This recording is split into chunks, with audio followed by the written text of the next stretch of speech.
जिंदाबाद। भारत की communist party मार्क्सवादी जिंदाबाद। जिंदाबाद जिंदाबाद। लाल झंडा जिंदाबाद। जिंदाबाद जिंदाबाद। मजदूरों किसानों की पार्टी जिंदाबाद। जिंदाबाद जिंदाबाद। अमरा राम जिंदाबाद। जिंदाबाद जिंदाबाद। अमरा राम तुम संघर्ष करो, हम तुम्हारे साथ हैं। अमरा राम तुम संघर्ष करो, हम तुम्हारे साथ हैं। किसानों के मसीहा अमरा राम जिंदाबाद। जिंदाबाद जिंदाबाद।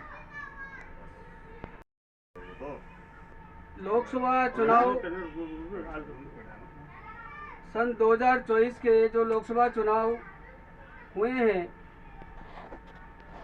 वो बड़े विकट समय में हुए हैं। विगत 10 सालों के दौरान केंद्र की सत्ता में भाजपा पार्टी मोदी के नेतृत्व में सरकार चला रही थी और इस देश के अंदर मजदूरों और किसानों का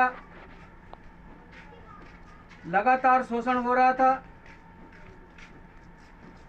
और नरेंद्र मोदी के नेतृत्व में इस देश के भाईचारे को और इस देश के ताने बाने को नष्ट करने का काम किया जा रहा था। इस समय में ये जरूरत थी कि इस दक्षिणपंथी पार्टी के खिलाफ तमाम धर्मनिरपेक्ष विचारधारा की पार्टियां एकजुट होकर के लड़े और हमने तमाम धर्मनिरपेक्ष पार्टियों ने मिलकर के इंडिया गठबंधन बनाया और उस गठबंधन के नेतृत्व में इस देश के अंदर चुनाव लड़ा और इस चुनाव का मुख्य उद्देश्य यह था कि हम मिलकर लड़े और इस तानाशाही सरकार को कमजोर करके उखाड़ करके फेंक दें। आज लोकसभा चुनाव 2024 का परिणाम आया है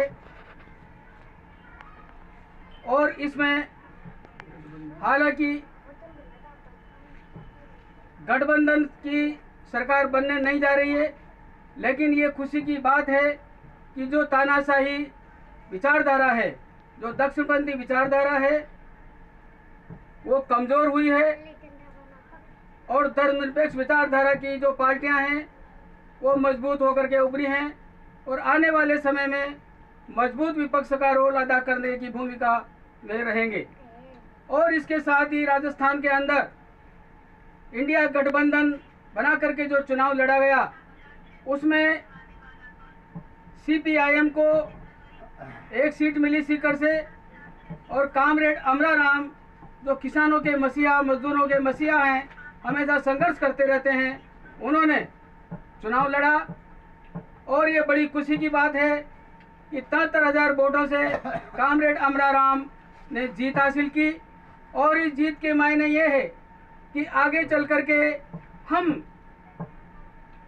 किसान और मजदूरों के संघर्ष को और तेज करने में कामयाब होंगे और इस देश के अंदर भाईचारा कायम रखने में और संघर्ष को मजबूत करने में कामयाब होंगे। इंकलाब जिंदाबाद। जिंदाबाद जिंदाबाद।